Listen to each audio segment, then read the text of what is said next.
You can unmute yourself and ask me question if you have any questions, or we can start with second session.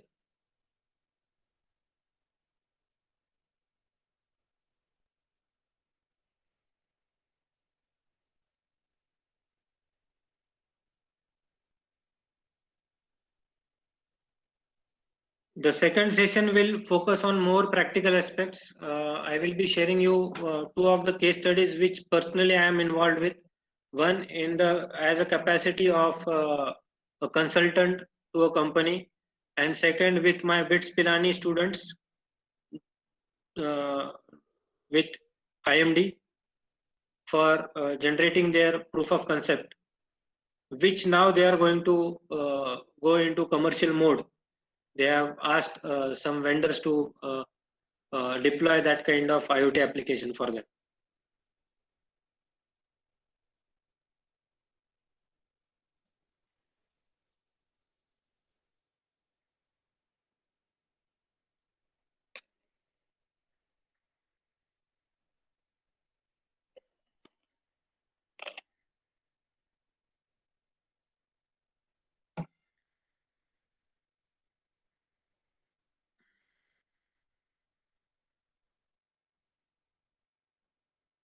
Okay, thank you. So should we take a break of 2 to 3 minutes, or should we start with the second session?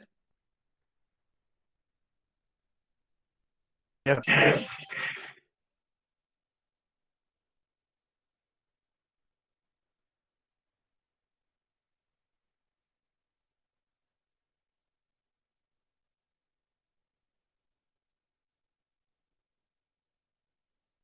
What should we do?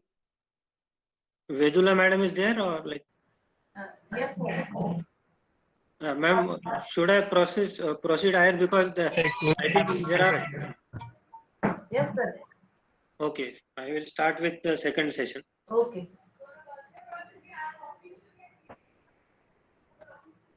I hope the speed is like okay with everybody, or like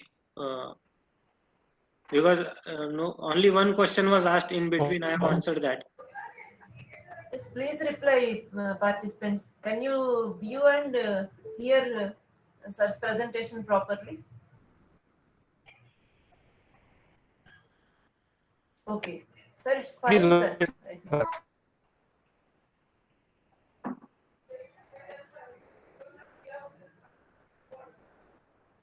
Okay, okay. Thank you, thank you.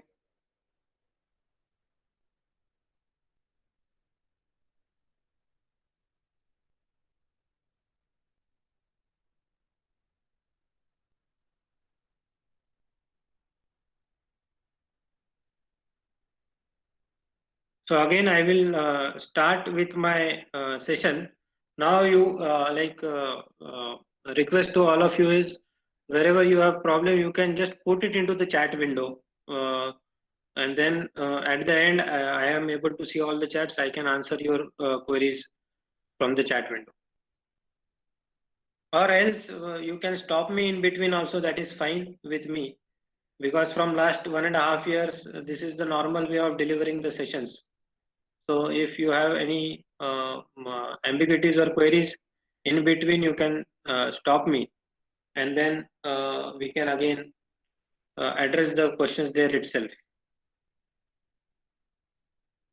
Because from this session onwards, it will be more practical.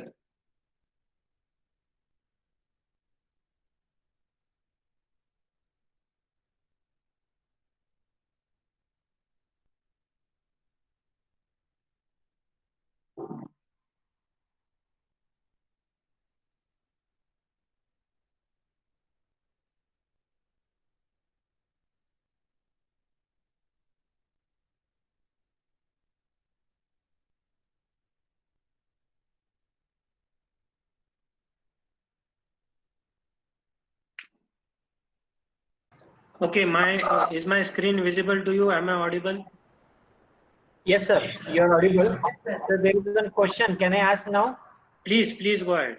Yes, sir. Few participants are asking whether the presentation material will be received to them, if possible. Yeah, I don't have any issues. See, Yes, sir. I will just share you BITS philosophy. Yes, sir. We are always working with the industry professionals. As soon as we complete our lecture or deck, we share this PPTs with them. And this teaching is a noble profession. So anyways, like if anybody wants to take help or utilize this material, they are welcome to do so. Okay, sir. Thank you, sir. Thank you very much. I will share all the PPTs with the coordinator at the end of the day. And then Okay. requesting Vedula madam to circulate those who are asking for it. Okay. Because Thank you, sir. we have a very open policy, unless otherwise we share the material, how people will learn. Yes, sir. Yes, sir. Very right, sir. Thank you. Yeah. Thank you, sir. Okay. So basically, in this session, I will be more talking about the practical aspect based on my experience in the industry. I was in industry for 5 years before joining to this profession. So I was primarily involved in design and development of hardware platforms for various industries in various domains, from medical to automobile. And then the two case studies. Why I thought to include the case studies, because it should not be a theoretical learning. And what are the challenges which will come to you when you are going to actually design the IoT product, rather than just learning from the books. So this first case study is automatic meter reading, which I am part of an company in the capacity of a consultant, and this is been deployed in Tata Motors Pimpri. So this is not a case study where hypothetical things have been taken.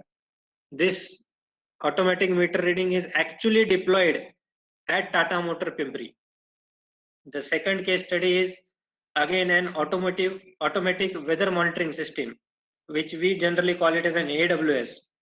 This is again a proof of concept, which we realized with the help of BITS Pilani interns with our students for Indian Meteorological Department, Pune, wherein we have demonstrated them how their manual work can be automated through IoT.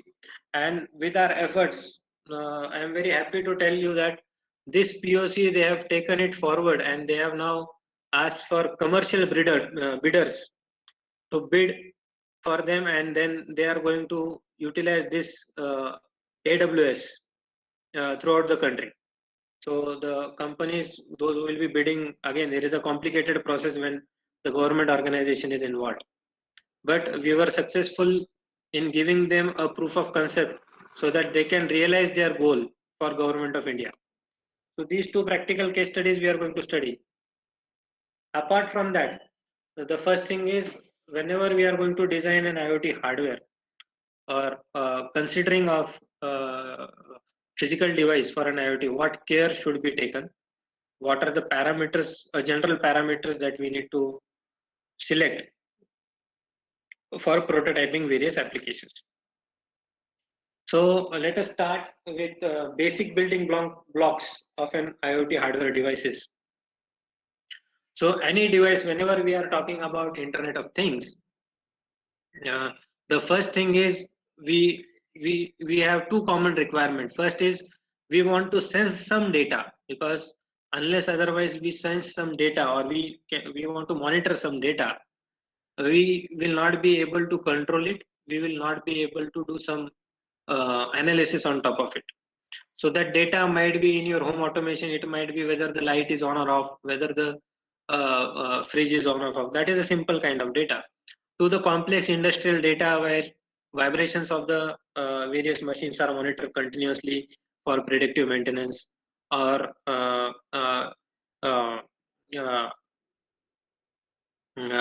the production management, where live production is monitored in various industry. So first block, or first thing that you need to consider when you are designing an end device or a hardware device for an IoT, is the data acquisition and control model. So see, there are two aspects of this. One is you have to acquire the data, means various sensors should be able to give the data to this particular model.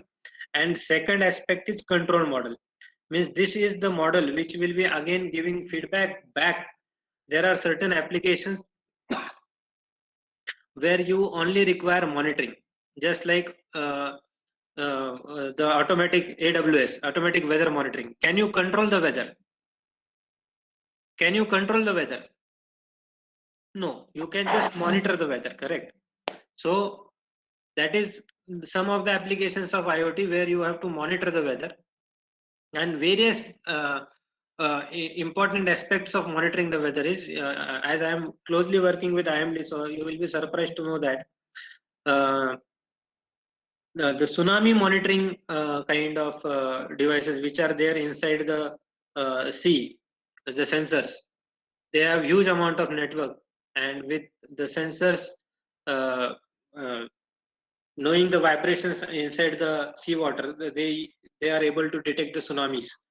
Okay, similarly, in every airport you might be seeing there are various weather stations from IMD only that will detect the speed, the wind of the speed of the wind.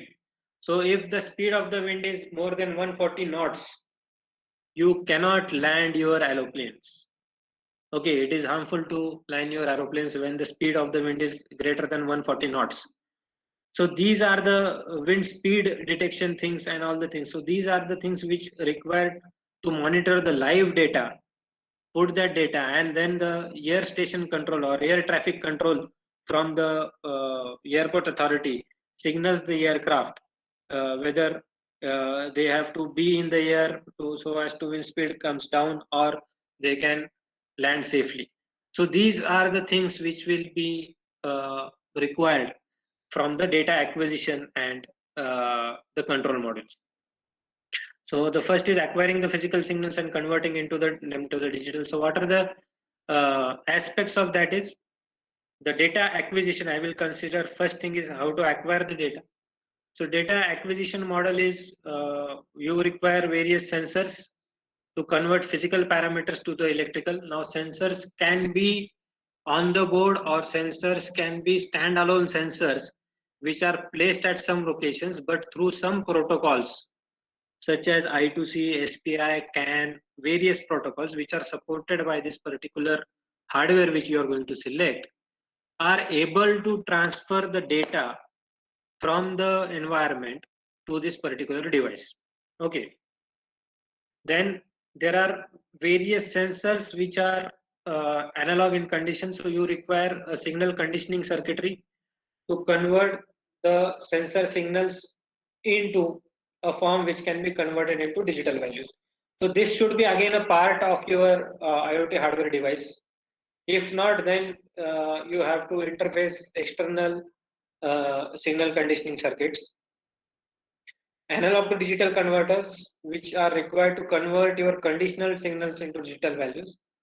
And obviously there are scaling and interpreters to scale up, scale down the level of the signal.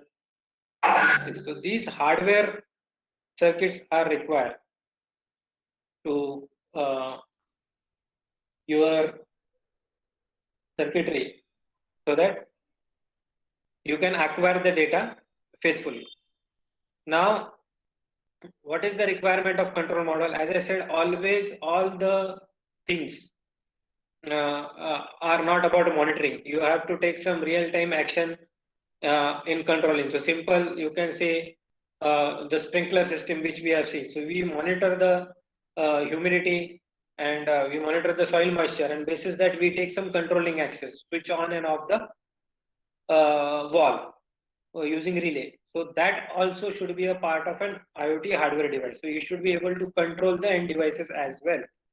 So for that, output devices such as LED speakers, screen, actuators like motors, you might have seen the smart lighting systems. So all these things needs to be again controlled by this IoT physical device.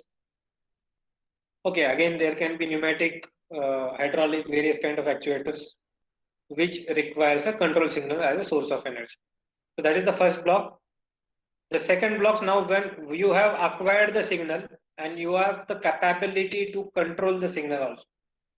So the next block of your IoT device or the physical device will be, now whatever the signal you have acquired, that is the data or the raw data you have acquired, you have to convert that data into information and hence subsequently into the knowledge. So this can be only done if you are able to process this data. Whatever the data you have acquired, you have to process this data. And only processing is not required if you have a level 1 or level 2 IoT system, you require to store that data there itself. You need to have certain storage capacity wherein you don't require to depend on third party vendors or cloud or your edge or your fog computing or your servers to send that data immediately to cloud. So you require certain storage inside your IoT hardware as well. Okay, so this is the second important aspect. Now, what is the processing? What are the insights of the data processing? And that needs to be taken care is IoT devices require data processing and storage capabilities to perform local analytics, store data locally, and perform other computing operations on the edge. Now, the important aspect while selecting the processor, because when I talked about that sprinkler, I told you can use 8-bit, 16-bit, 32-bit processor because computationally it was not that intensive application. Whereas in your washing machine also you can use 8 or 16-bit processor. You don't require 32-bit processor over there. So that is where you need to understand how much processing power you need. So depending upon what aspect, general aspects where you will be analyzing your processing requirement. So it will be basically how many sensors you are interfacing with this particular end device so that you have to read the data continuously from those sensors. More will be the number of sensors, more will be the processing power required. That is a thumb rule. Again, do you need to perform a real-time control in various applications? Yes, you need to require a real-time control. So this, if you want to have a real-time control, so processing needs to be fast. So hence your processor needs to support that kind of thing.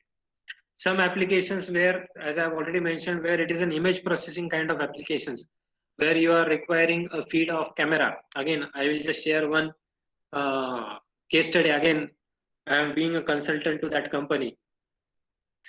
There was a requirement from a a tile industry, which wanted us to give them a solution to check the width, length, and height, like all the 3 dimensions of the tile, while the tile is passing from the last stage of the manufacturing. So at the end, whether the tile has got the required dimension, length, width, like this is the tile. So whether as per the dimension, the lead, width, breadth, and the width, the height is matching or not. If not, then that tile should get rejected. If yes, then that tile should get packed and delivered to the vendor. So that was the requirement in the conveyor belt. So for this application, we require, or what we proposed was, we need to have a multiple cameras, image sensing cameras, which will capture the real-time image of the tile which is in the production with the length and height. At least 2 cameras needs to be fit because you have to manage the width also. And you have to use sensor fusion techniques because when you are getting the feed from 2 cameras, you have to amalgamate these 2 data so as to come to a consensus in real time or in near real time within 30 seconds or 40 seconds. Before that tile gets into packaging, you have to make a decision whether this tile is as per the dimensions or not. So that is where you require a higher processing, 32-bit processing with DSP functionalities with GPU, graphical processing engine.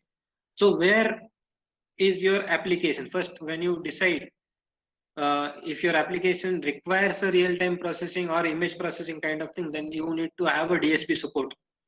digital signal processing kind of support. So that is where this comes into picture. Then, does your application needs to perform analytics at the edge? Edge means at the same device when before sending that device to the cloud. So some analysis. Now here I didn't have time to send the data to the cloud. So I need to have an analysis to be done locally, and I need to just give result out so as to accept the tile or throw the tile or reject the tile. So that is again decides your data processing. Again, as we said, nowadays also in your mobile also or in your setup also you get automatic software upgrades. So as and when you develop an application, you need to keep certain space available in your hardware where you can go OTG, we call it as on the air OTA or OTG, where you get on the air updates, and that without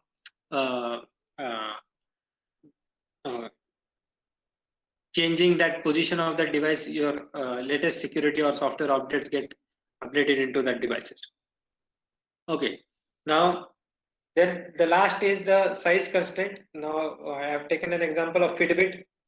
Now Fitbit, the processor needs to have fit inside the wrist. So it has a minimum space, it has a computer size limitation and processing power also limitation. So that is how you will go depending upon application to application. Then local storage, as I said, depending upon your application, whether the data needs to be stored locally or it needs to be sent to the cloud. Depending upon that, you will decide what is the memory footprint that you require to that hardware device. Now after these two blocks, as I am working on Internet of Things, so internet is important. Now I have acquired the signal, I have done the data processing, I have stored the data locally. Now I require to connect this data over the internet. So that communication model is important. So that is the third party device, which can be either locally available or on top of the cloud. So you can use certain modules like that device should support, as I said, CAN, USB, Ethernet, Modbus for communication with this. Now CAN is a protocol which is generally used in automotive industries to take the data from the ECU, that is called as electronically controlled units, to take the data and give it to the central processing unit. Also, you require either wired or wireless communication capabilities of that particular board, either through Wi-Fi. Wi-Fi stands for wireless fidelity. LoRa is again an emerging technology which is called as long range for wireless IoT application. ZigBee, narrowband IoT, these are all the wireless communication protocols which are getting developed in specific to the need of IoT applications. So certain or not all, but at least some of the protocols should be supported by your hardware so as to send the data locally to the cloud. Okay. So, and the last is for all these things, you require power. So how you manage your power, whether you have a using, like there are certain applications where you need to use a battery operated devices. There are certain applications where you can use a solar energy, just like your street lights nowadays. Your automatic street lights are using, most of them are utilizing the solar energy. So this is most important aspect where power management is required in all the three aspects. How I will tell you it is required in all the three aspects, whereas data acquisition, data processing, storage model, and communication. Let us start with one aspect, which is called as data acquisition and control model. So when you are acquiring the data from the sensor, whether you require the data every second, or you require data every minute, or you require data every 10 minutes. Now in weather monitoring station, your temperature is not going to change every second. So the IMD told us, like, you can give us the data in every 10 minutes of the variation of the temperature. So this power management module will only enable the sensor after every 10 minutes. It will acquire the signal, it will send the signal, and again the sensor will go into the sleep mode. So hence I am saving on power at this block. Data processing and storage, depending upon your requirement, I can as a real time or non-real time. Aggregation, instead of storing the data, I can aggregate the data for 1 hour and store the data in the storage model. So I am saving on the memory footprint. And when I have an internal storage capacity, every 1 hour I will store the data at the memory. So I am saving on my memory access time. Hence, I am saving my power. Okay, from the battery or from the live wire. And communication, this is the most power consumption or power consuming thing. Whenever you can, the simple example, no need to tell you, is whenever you are keeping your Wi-Fi of your mobile on, the battery gets discharged quite rapidly. So you try now this session is going on. So you turn off your Wi-Fi of your mobile, and after 1.5 hours or 1 hour after this, you check how much your battery has been consumed. And in the next session, from 2 to 2:30, you switch on your Wi-Fi of the mobile and you analyze the battery consumption. Sorry, these communication models are the maximum power hungry protocols, and Wi-Fi is the most power hungry protocol which we have.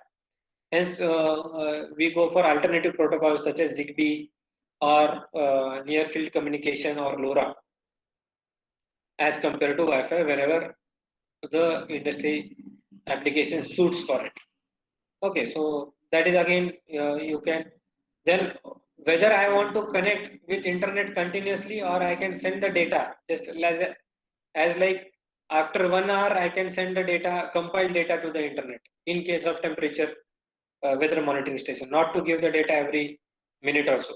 So after 1 hour I will enable the Wi-Fi or a GSM or any other technique through which I want to share the data to the global internet or to the cloud computer services, and hence again I can save on the power management. So all these things you need to take into consideration when you are designing your IoT or you are considering your physical end device of the IoT platform. So I have almost covered everything of your power management model. So all electronics device needs some power. So it can be either through battery or from the direct line power or from solar panels that are energy harvesters. Then again, if your device is stationary, you have to access of line then, or will you need a portable? All these things you have to decide, which I have already told you.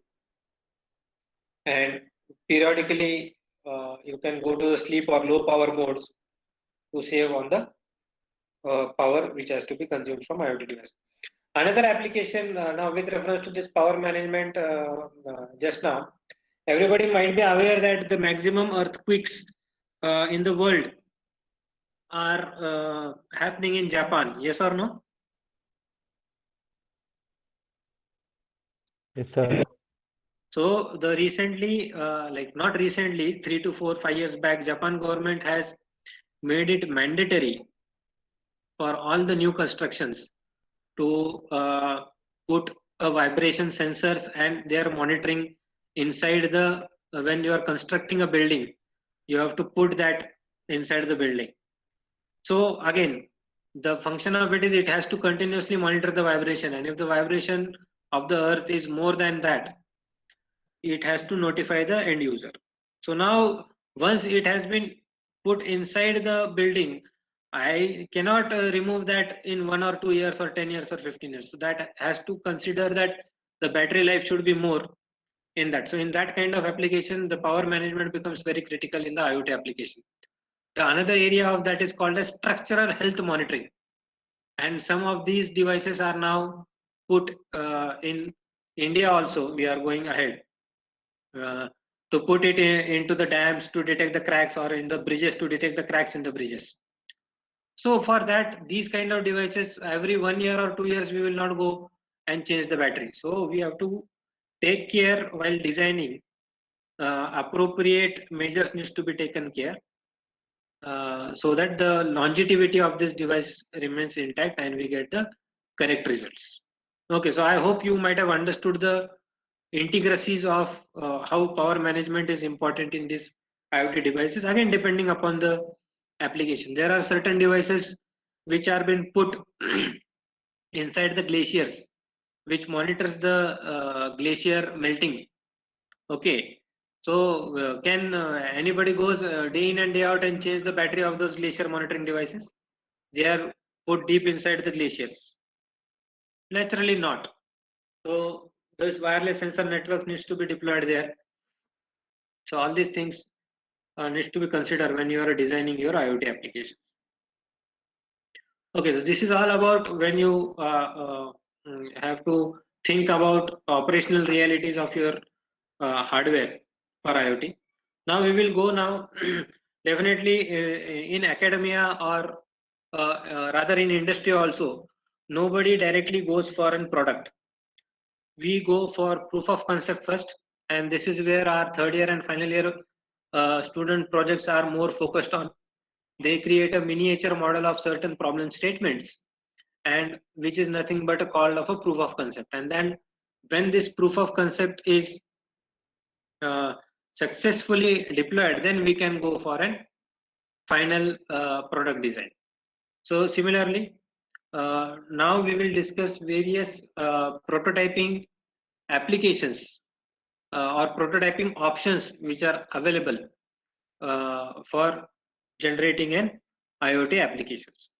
So first prototyping application is printed circuit boards.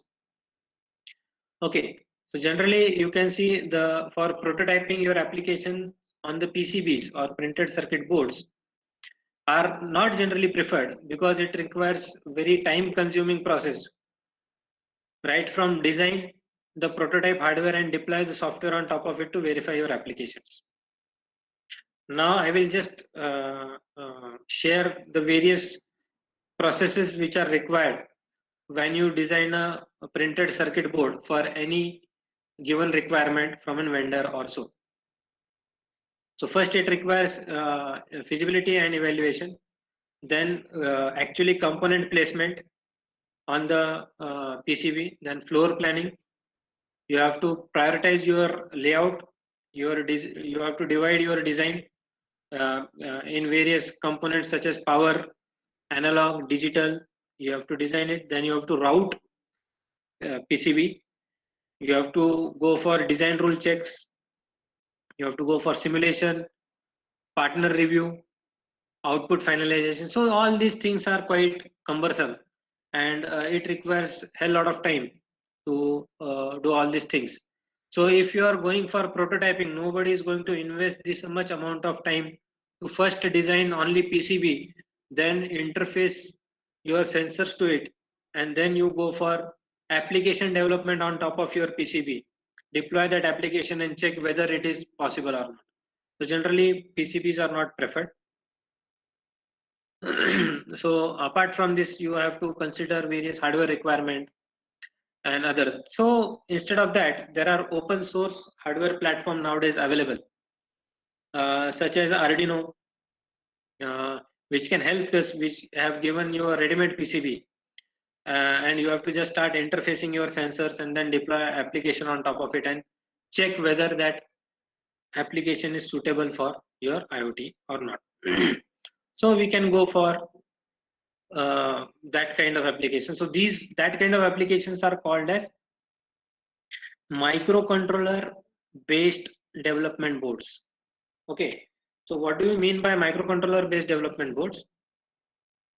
These are the boards which can be designed now. If you take a case of Arduino, it has a microcontroller of Atmega 16.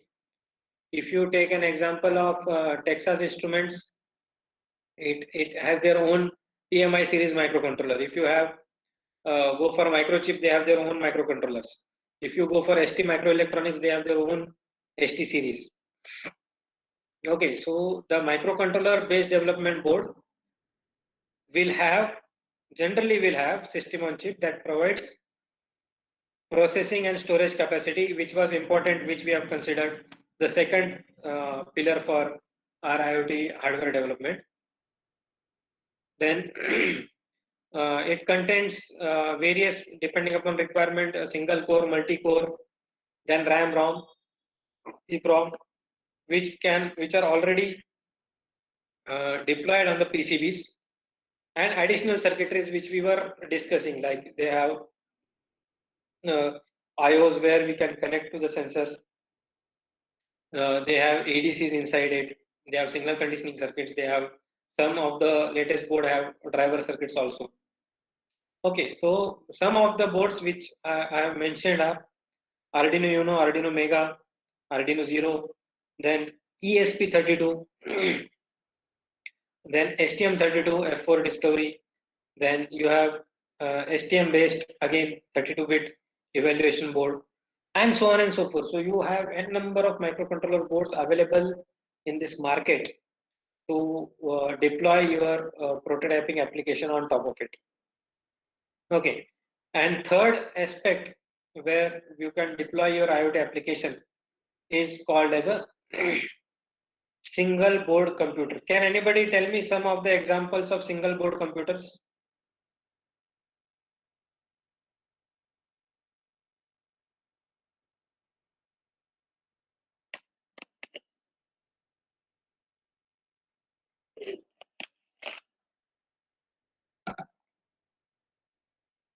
Anybody? Single board computers?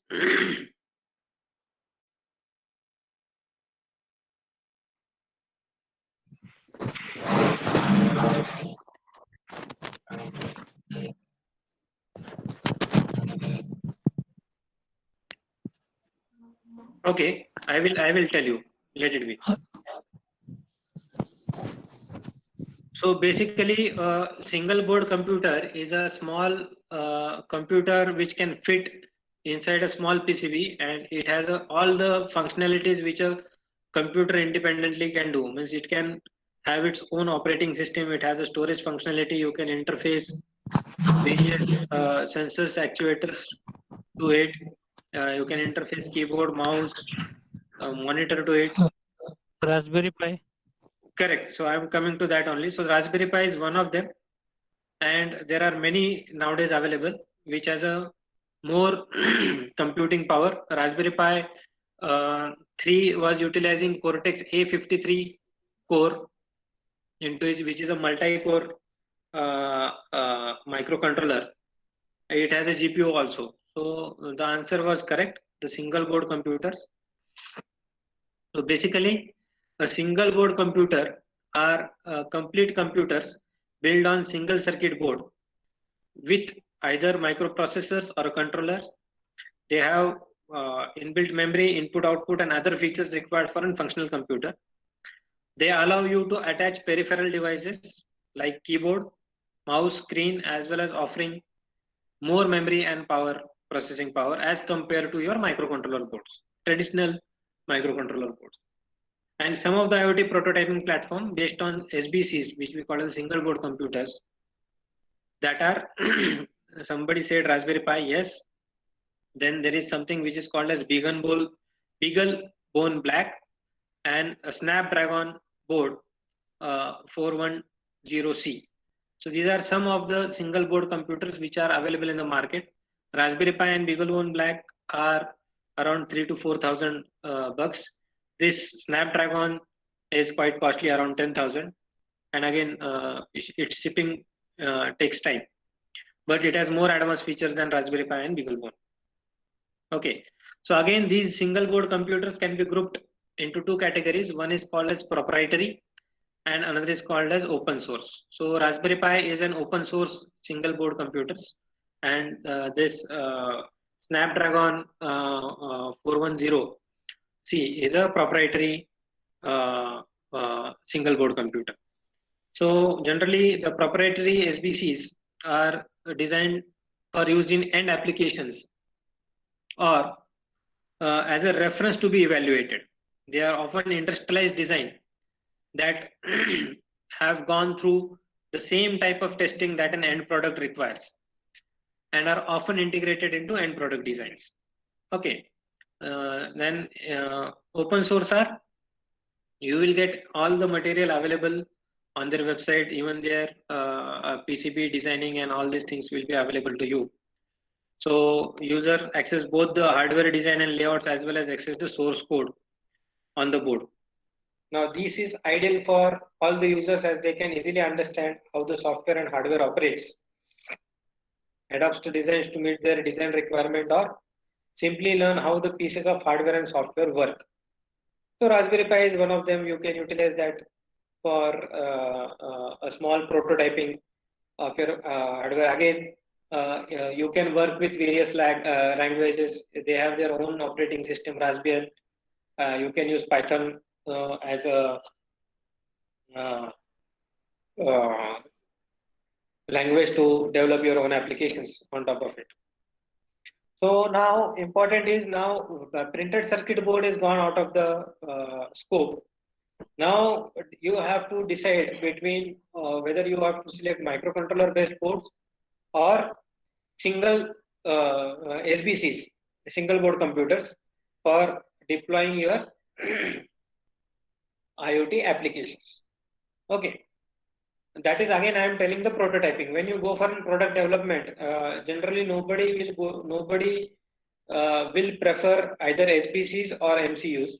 They will go for customized PCB design when you go for a large scale production or IoT application. But as I said, in academia, generally we are more focused on prototyping, and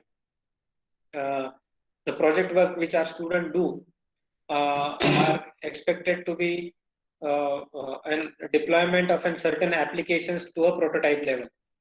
So now we have to check. Sorry Yeah. to interrupt, sir. Yeah. Want to build a medical device? Yeah. Shall I go for MCUs or SBC or my own printed circuit board, customized circuit board? See, there are two aspects to it. First is if you want to just go for proof of concept before going to the final stage of making it a commercial product. Generally, you can go for MCU based board, that is microcontroller based board.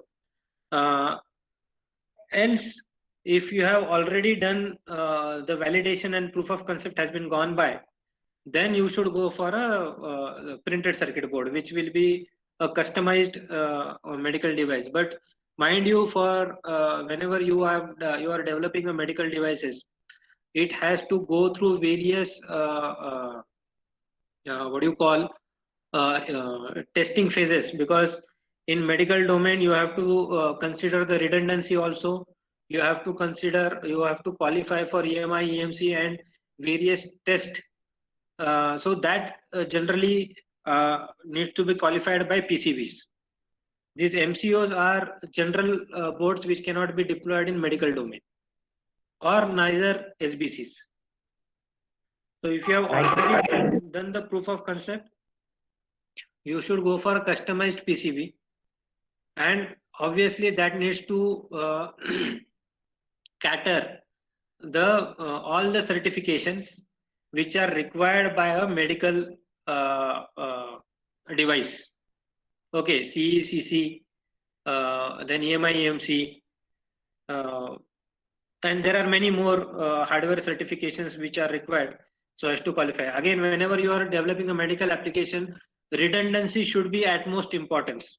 So you should have at least some backup if your device A fails in a live, because you are working with a safety critical embedded system designs when you are developing a medical domain applications, where at most priority is the safety of the patient.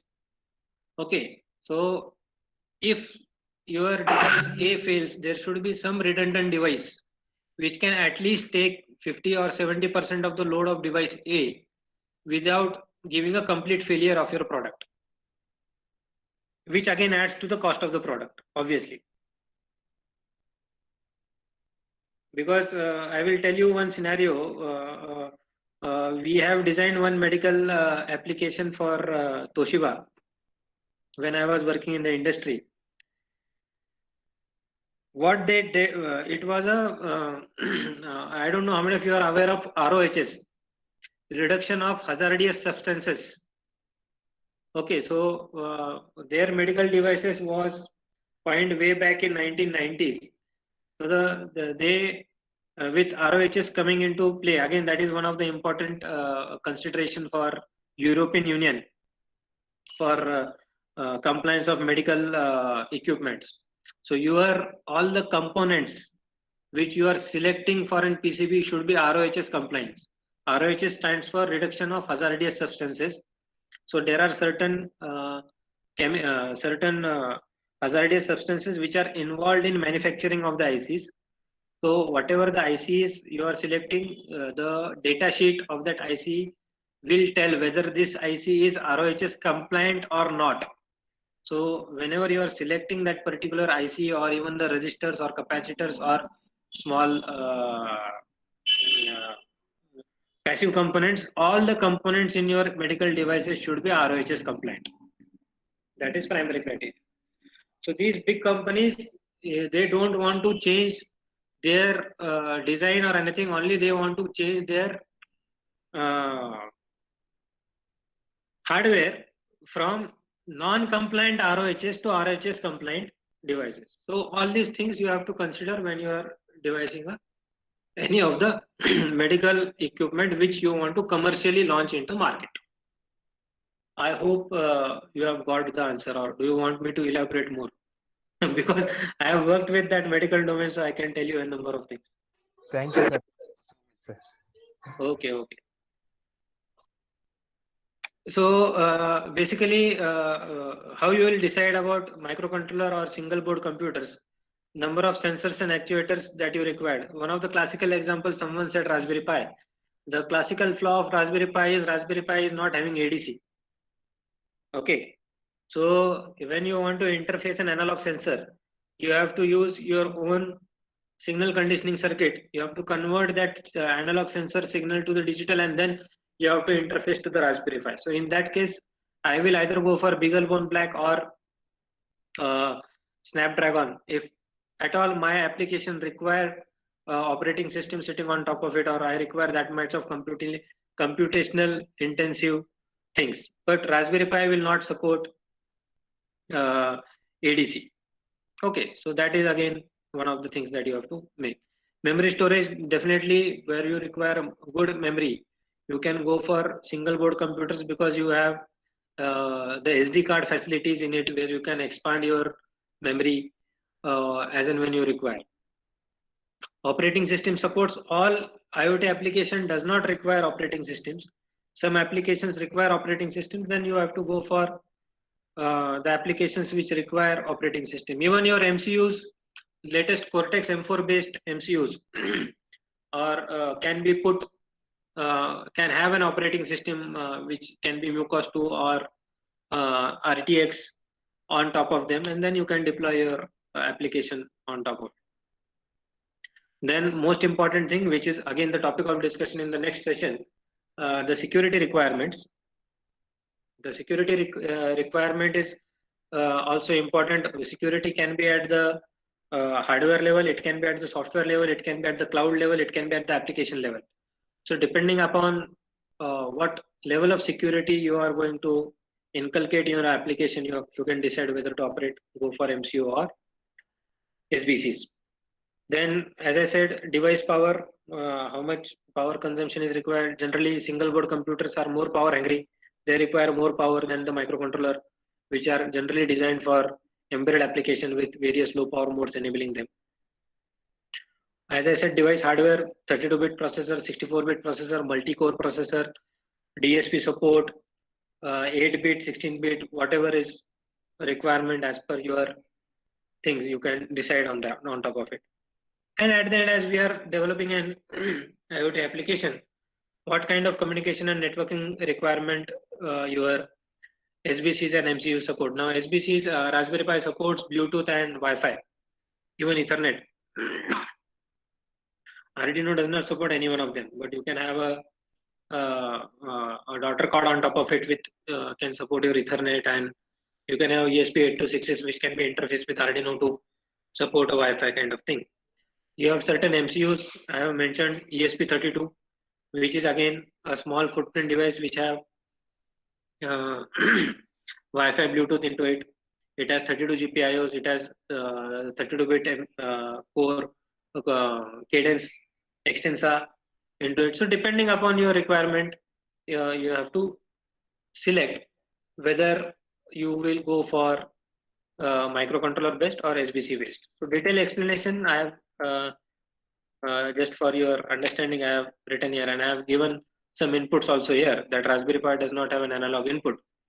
So you cannot select, instead you can go for Arduino or other boards, memory, OS, and all the things like encryption, as I said, can be at hardware level, it can be at software level. Cortex M33 and above processors which ARM is manufacturing now are having hardware crypto engines inside it. So you can have a SSL or AES, that is advanced encrypted security engines inside the hardware as well. So secure boot functions, all these things are supported at hardware level. Okay, and I have already given you enough example of device powers. So some of the 8-bit hardwares are from Atmel, AVR, ARM, Cortex M, TI, MSP430. These are all MCU boards which can be utilized for your hardware prototyping. I will just give you some more boards which are nowadays available, which I have not included in this. You have a sensor tile from ST Micro Electronics. You have an embedded platform from ARM. You have Intel Edison. You have Samsung RTX 10 board. Again, a microcontroller board which supports your various protocols for IoT offerings. So there are n number of boards which are available, and generally for students you can go for ESP32, which is a board with a 32-bit capability. It has inbuilt Wi-Fi Bluetooth, which is required for IoT applications. You have 32 GPIOs, so you can interface sensors and actuators to it. You can code that in Python as well as in open source Arduino platform also. So there are many things nowadays available which can help you to prototype your hardware for IoT applications.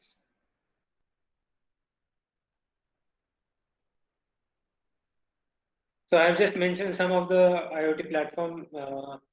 Many of the mechanical people are utilizing Arduino nowadays in their curriculum for teaching mechatronics and all these kind of things to the students.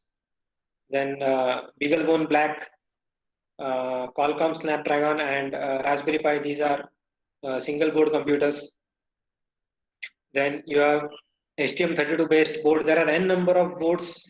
You have to just type STM32 based boards in the Google, and you will get a complete portfolio of microcontroller boards based on STM32. STM32 is generally Cortex M4 based boards available for low power consumption at low cost also. You will be surprised that these are the boards available in the market for around 1,000 to 1,500 rupees, which can be used directly to make your hardware prototypes.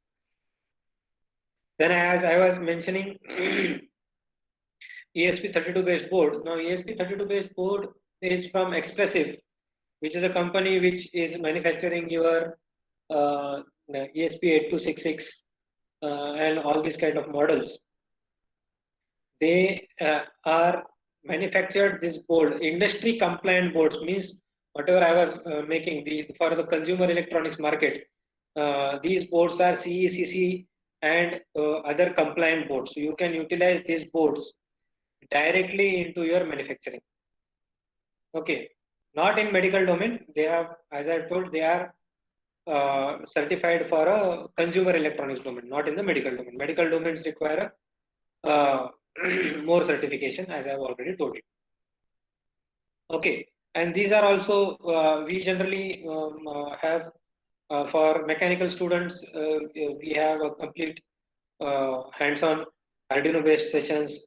Then, as I've told you, we cannot go online and remotely. As I've told you, the remote labs, we cannot interface either Raspberry Pi, Qualcomm, or BeagleBone because these itself are single board computers.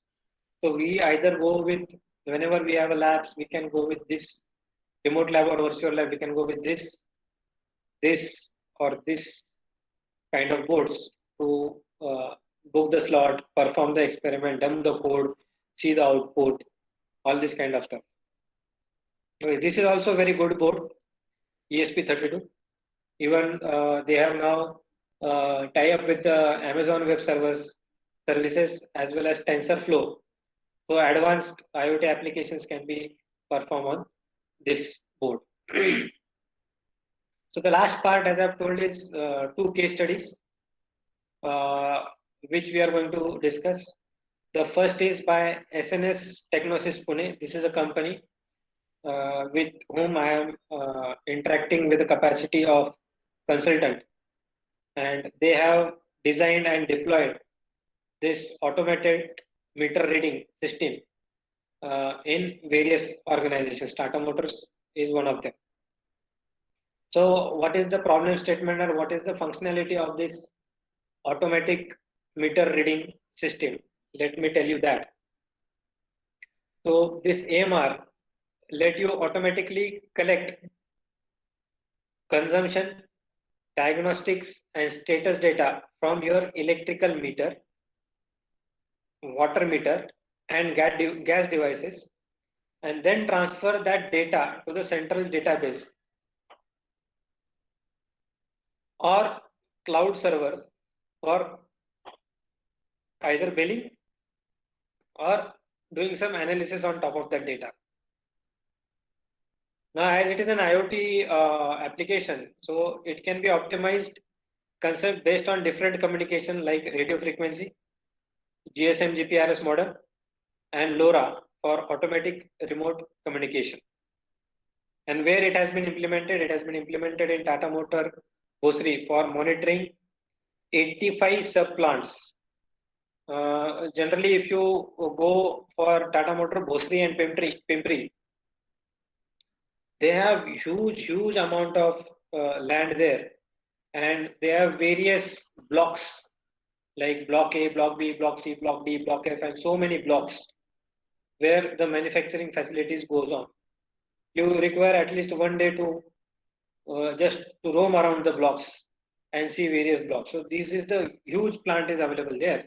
So to monitor their 3-phase voltage, current, power factor, frequency, kilowatt hour capacity, and shift wise energy consumption, this automatic meter reading was deployed at 85 sub plants.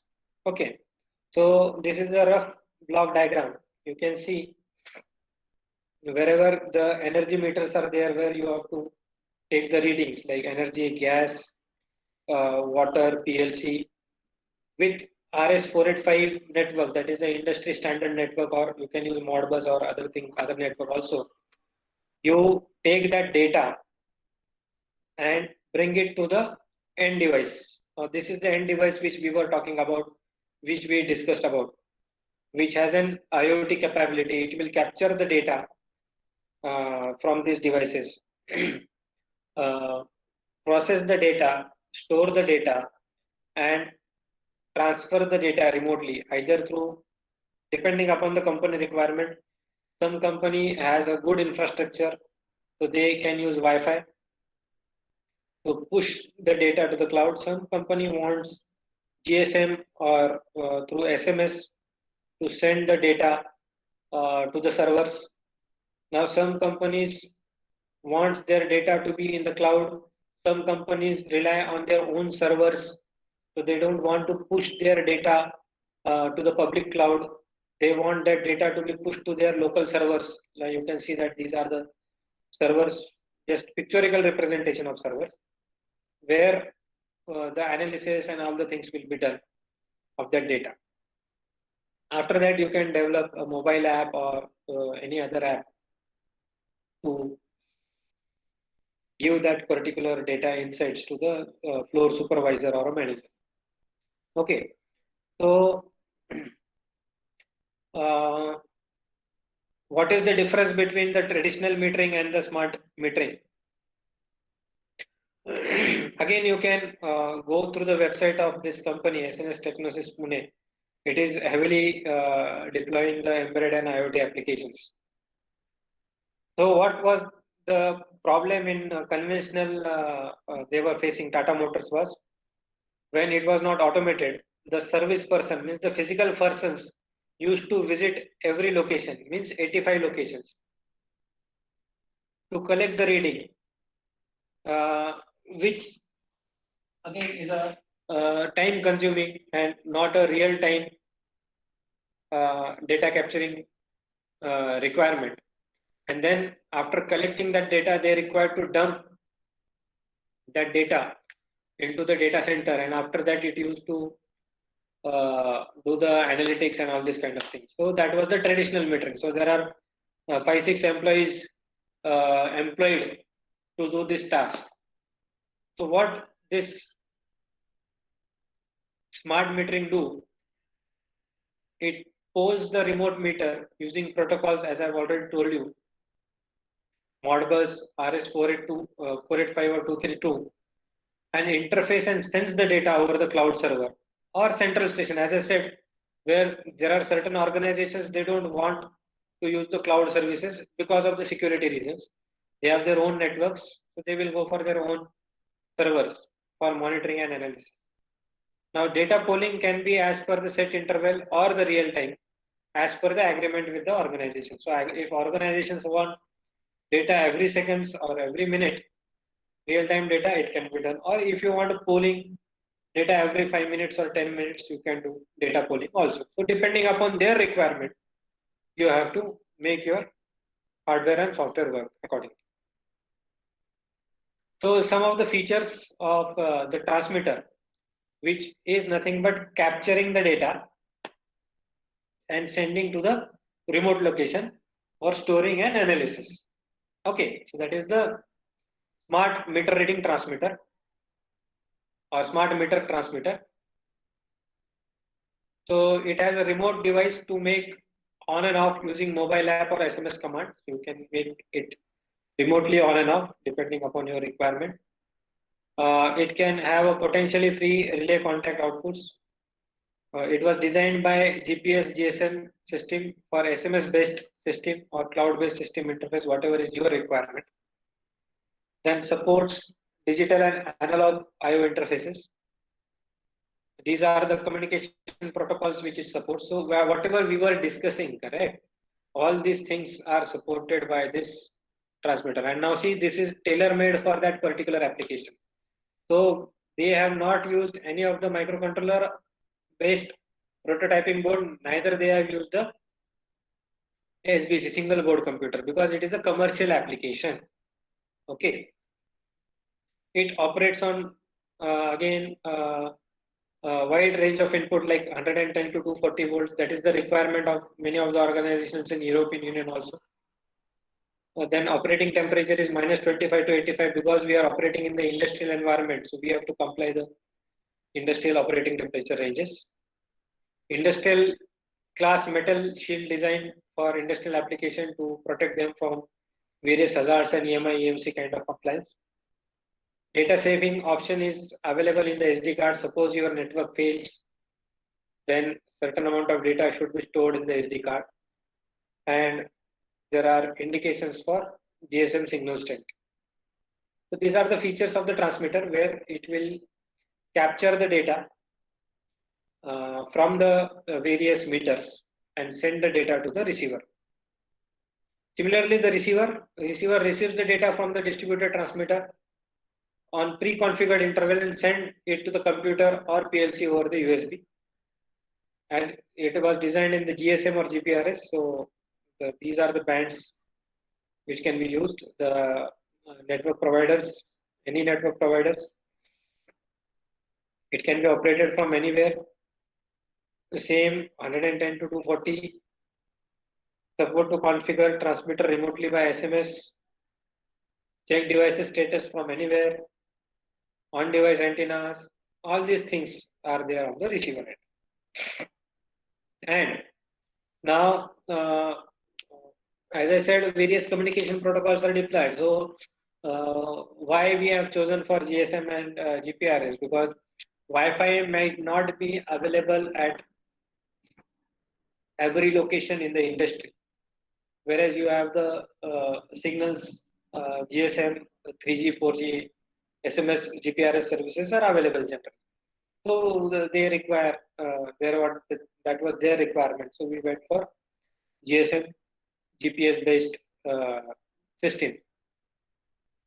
So, but it has a running cost where you have to recharge your SIM to generate the SMSs for telling the readings from transmitter to receiver. Okay, and again, it can provide real-time billing information, accuracy of data in terms of time and value. It can be time-stamped also. So that is all the advantages of using GPS and GSM model benefits. You can see over here. So this is the transmitter which will take the data from the device. It will give the data to the receiver and receiver will give to the monitoring station. That is one aspect. Other thing is you can give it to the local server or a cloud server to store the data, use web services and other things to do analysis on top of it. So any model is possible. Okay, so let me show you some live data collected from the Tata Motors.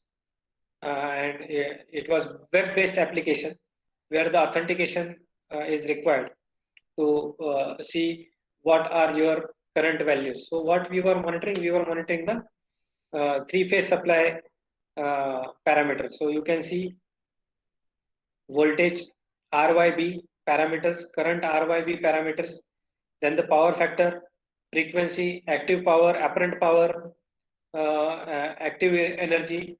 All these things were monitored. And if you go, you can see in detail with the date and timestamp.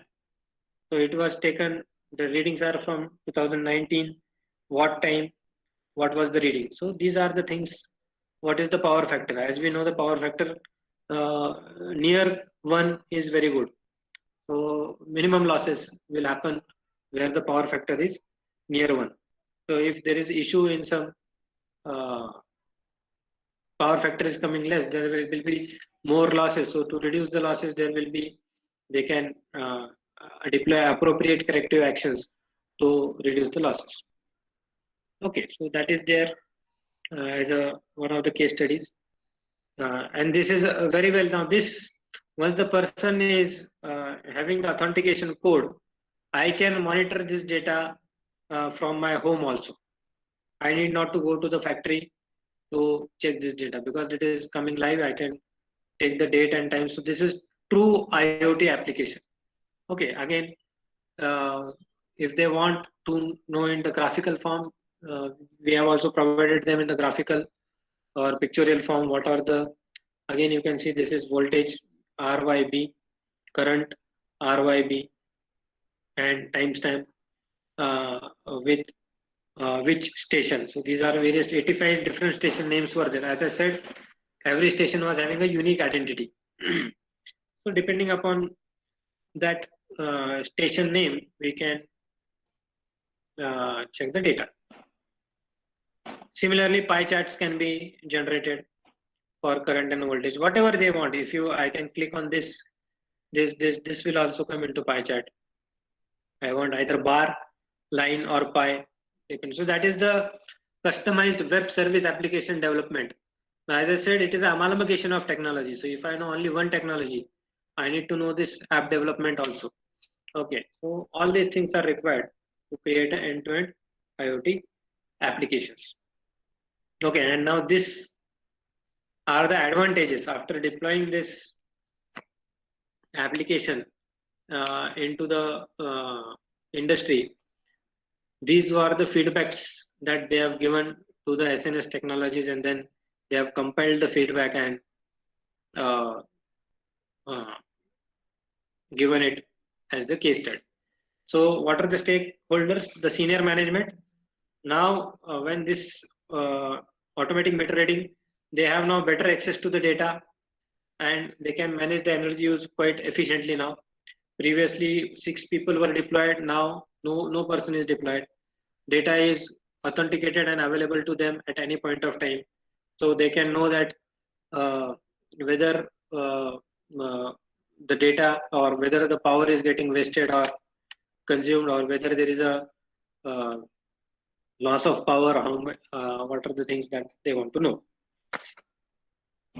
Accurate and timely billing, outage restoration, power quality data is available. In field operations, reduce cost for meter reading. Now people are not going physically to go and read the readings. They reduce trips for off-cycle reads, eliminates handheld meters and manual reading, eliminates error and all these kind of things. In training and development, it improves transformer load management, improves capacitor bank switching. As I was telling, capacitor bank switching is required to correct the power factors. If the power factor is less or more, you appropriately add or remove the capacitor banks to improve the power factors. Then for marketing and load forecasting, they can do the load analysis, like how much load will be required and all these kind of things, and risk mitigation and following the various regulations. Reduce regulatory compliance. Now they know how much clean power they get, what they have to do. Improve premises safety and risk proportion, and reduce employee safety incident. These are all the benefits after implementing of this automatic meter reading application in Tata Motors. The next is uh, deployed for Indian Meteorological Department, Pune. As I said, it is only proof of concept. We have not developed a product from them, and this was developed by our BITS Pilani students, and I as a guide to them. So our first degree students generally come for internship every year. They have developed a prototype for IMD, working prototype. So again, what was the problem statement that was given by IMD to us was the project involves the automation of weather systems used by Indian Meteorological Department. There are still many weather stations in remote areas because their IMD is their weather stations are right from Jammu Kashmir to Kanyakumari, and from Assam to this Gujarat.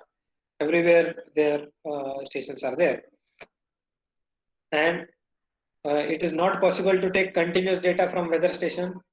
So IMD has to employ people on a part-time basis to take reading twice a day.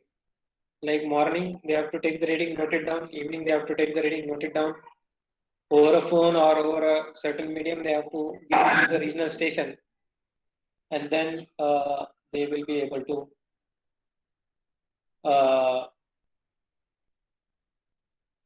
get the reading from those stations. So when you have a big time difference of 8 or 12 hours between the two readings, so it is very difficult to predict the weather forecast or all these kind of things. So to provide this, you need the process to automate this process.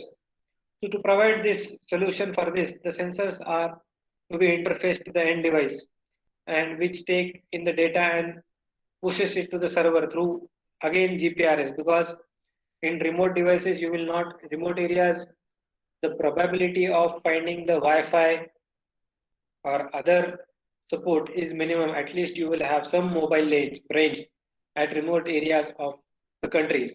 So again, for this, we didn't opt for any of the standard communication protocols. We opted for the GPRS model so that the data can be sent. And the requirement, as I said, instead of twice a day, they wanted the reading every 10 minutes. Okay. So what we did, we deployed end devices, which were, again, what they did, they have provided us all their sensors, standard sensors, and I was astonished and surprised for the temperature and humidity measurement. Can anybody imagine the cost of sensors that they are buying? Because the accuracy and precision requirement and is more. Can anybody just tell me rough cost for temperature and humidity sensors which IMD is employing or deploying for measuring the temperature and humidity?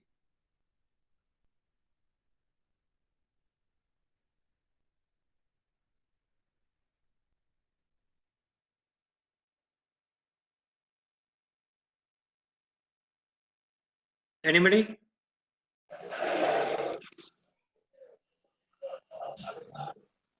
Around 20 to 25K. No, they are procuring for 2 lakhs rupees, one sensor. Oh my God. So see, when you actually work with the government, then only then you come to know. From the outsider, we feel that it is not, there are not so much this thing and that thing. But when I got an opportunity to work with their scientists, and we actually handled, myself and our students from BITS handled those sensors. And we interface those sensors to the end device. And then we put that data to the cloud platform. Now, another requirement from IMD was there that they have their own traditional old servers. And as this is a sensitive data, they don't want us to put or push that data to the general servers, such as Amazon Web Services or any other servers. So we have to create a database which is compatible to their own database, so that the data which is generated from our device can get mapped to their servers, and then they can get the data as per their requirement. So as you go work, various problems and various things comes into your path. So this is just a pictorial representation what we did. Various gateways, local gateways were deployed. Communication was with MQTT and HTTP through IoT platform, which is their servers, and with there we can now monitor the weather, alert the notifications, and generate the reports. Okay, so this is the pictorial representation. This is our end device, which has an internet connectivity through GPS or GPRS, and then we used to send this data to their server because we were not allowed to use any of the cloud platform. Then from their server, they used to take the data and do the monitoring. So database application development was developed to give them as whatever the pie charts and all these things to know about the data. And mobile application was also developed to see what is the current temperature, humidity, and rainfall, certain parameters at real time. So these are all the things. So these are some of the sensors used to interface with the end devices. PTB 330 barometer, which is designed for wide range of high-end atmospheric pressure measurement. Anemometer, which is, as I told you in the morning, wind speed measurement. If it goes more than 140 knots, you cannot land your aeroplane in the airport. So air traffic controller has to tell the pilot that this is not suitable time, wait, roam around in the air only. When the wind speed comes, will stabilize less than 140 knots, we will allow you to land. Okay, similarly, temperature and humidity sensor, RTH 175, wind vane, measure the direction of the wind, in which direction wind is flowing. and tipping bucket rain gauge, which is used to measure the average rainfall. So these were the various sensors which we collected, and these are the data, the real-time data. You can see the timestamp data. In 2018, we have done this. So temperature was monitored. You can see the humidity was monitored. And then the rainfall was also monitored. And then at the end, we could deploy an Android application for them. You can see customized application developed for them, IMD, which was location Pune, temperature, humidity, and rainfall was shown on that particular application.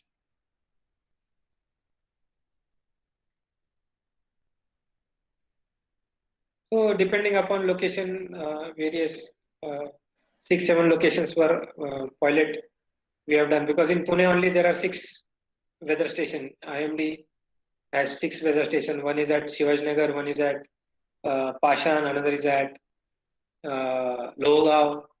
So similarly, 3 more weather monitoring stations they have. So we can deploy that.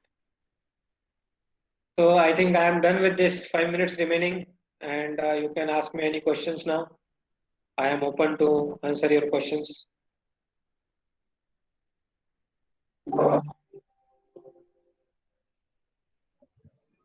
Hello, sir. Yeah, Hello, sir. yeah. Sir, if you want to for structural health monitoring, Yeah. and then how should we proceed, sir? See, structural health monitoring, what is the application? If you are going for structural health monitoring of the bridges, so generally we opt for vibration sensors to notify the vibrations which are happening in the bridges. If the vibrations are more, then there are certain sensors which will detect the cracks also. And they are deployed at the bridges. We fit that at the bottom of the bridges. So generally, whenever there is a long bridge, even though the vehicle goes, the vibration happens. So that is not a harmful vibration. But when the vibration increases more than the normal vibration, then the suitable alerts will be generated with the machine learning and data AI ML applications. And basis that we can take a predictive maintenance kind of applications. Generally, we deploy vibration sensors there in structural health monitoring. Sir.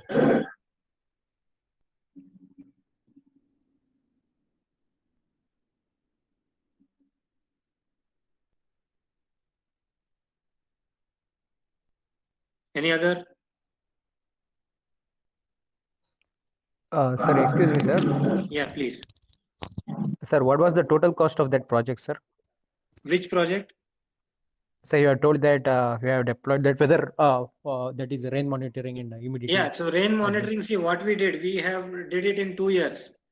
In year 1, we have used Raspberry Pi. Okay, so when we use the Raspberry Pi, the cost of Raspberry Pi was around 3,400. They have given us, we have deployed that application on their, I will show you that I am not presenting now. I will just see whether I can get that video. So that was different. Like for first year for proof of concept, it was same, different. But then they said ki we don't have internet connection everywhere in the India. So what can be done? Then in the next year, with our students, we deployed the same application with GSM based things for proof of concept with Arduino. So we can interface a GSM module with the Arduino with the same sensors available. And then the cost became 2,000 or something, the hardware cost. Obviously, as a student or as a, we cannot charge them a software cost. It was a government organization. But if you are working on the commercial aspects, then mobile application development will cost a different. The data management that our students have developed for them, because the condition was we have to map the data to their servers. So their database, we have to map our data. So that was their requirement. So hardware cost is less, but yes, the software, the application development cost is more. We have not charged them anything because it was the proof of concept kind of thing. Even they have agreed us to produce the prototype, because in our Goa campus we have a EMI EMC testing thing and all the things where our student develop proof of concept to prototype. But somehow because of this pandemic, shipping of their sensors to the Goa campus, and every time the student gets passed out, correct? Some second year student will go to third year will go to final year. So it could not get materialized for final product. So now they have, basis this proof of concept, they have called the third party vendors to create their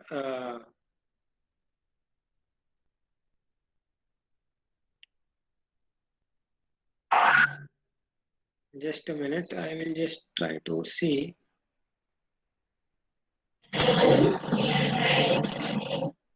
Okay, so just let me show you the video for this.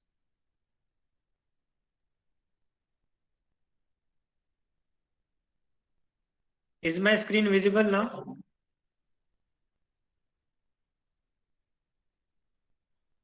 Yes, sir. Okay, I'm just running the video which we have developed.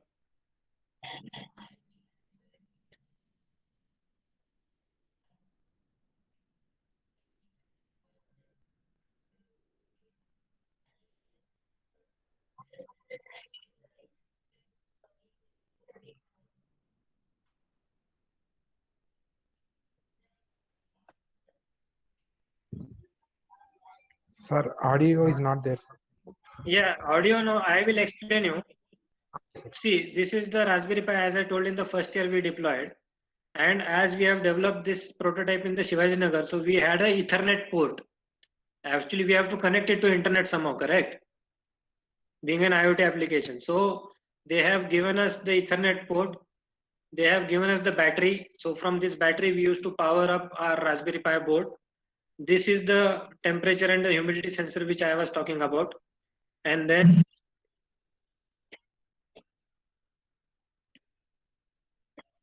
see, this is the tipping bucket rainfall sensor, where whenever the rain comes, it is a digital sensor.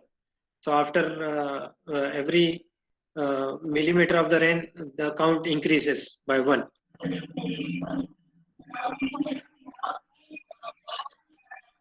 So this was put on the terrace, remaining 2 was put on their lab at the Shivaji Nagar. So for prototyping, we have not used their server, we have used the ThinkSpeak platform, which is a platform from MathWork, MATLAB, which is again an open source platform, wherein we can push our data, whatever the data we are getting.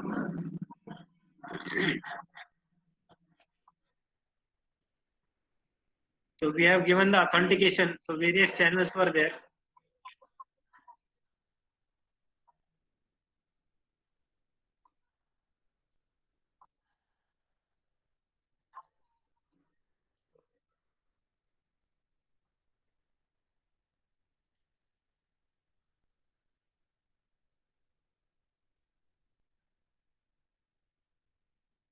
So various values of this, and then the application, what we have designed.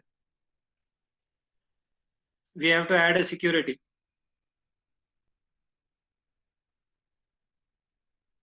So once you log in, you get the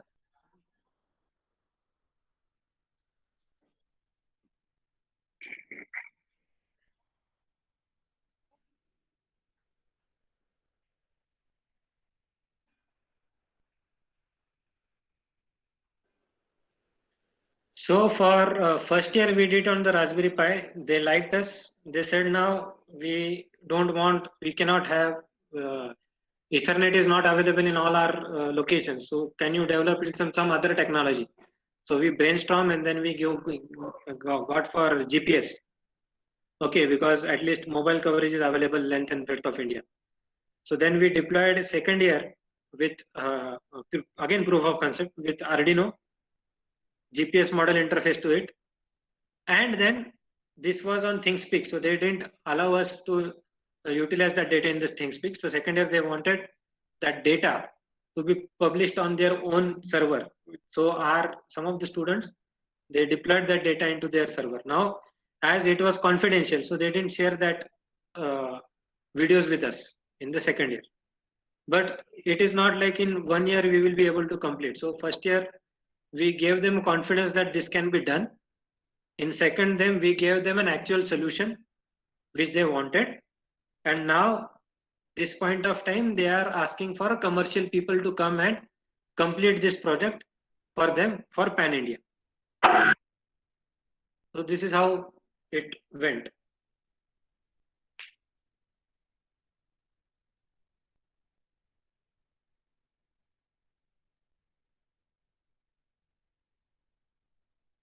Any other questions? Sir, what is the scope of structural health monitoring in ships, sir? Ships or in apartments, buildings? As I said, in apartment building, it has been already deployed in Japan. Okay, Yes, their authority does not give the sanctioning letter to the builder if the new building is been to be erected. So it is mandatory for them to deploy certain sensors, and these things will report to the central server about the structural health of that building. And appropriate, it is not only the vibration sensor, appropriately if the earthquake is about to happen, you cannot use lift and other things, correct? So appropriate alerts and appropriate pathways to vacate that building with the minimum loss of these things are integrated with that thing. So it is not only one application, it is amalgamated with various other applications. Similarly, in India, I will tell you the structural health monitoring of rail tracks are also important. Okay, because you know in India, railway network is the most complicated network across India. Like it has been spread across the India.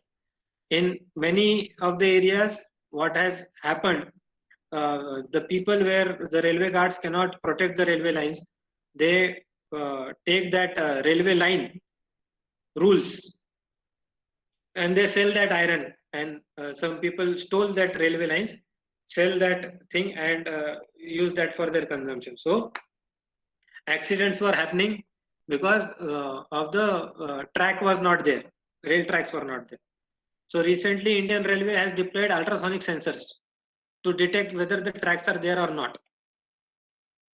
So again, that is one of the applications where you can use. So see there are n number of applications and n number of things where you can utilize it. Again, in dam also you can utilize that to detect the cracks. And this thing in COAP, students have deployed that in some of the bridges at Pune.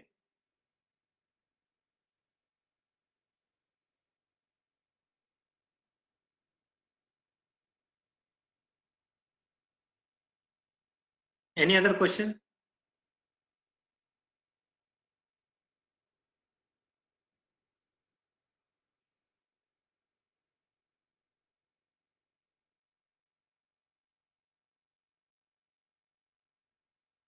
Sir, if you have any doubts in developing the medical application, can we contact you, sir?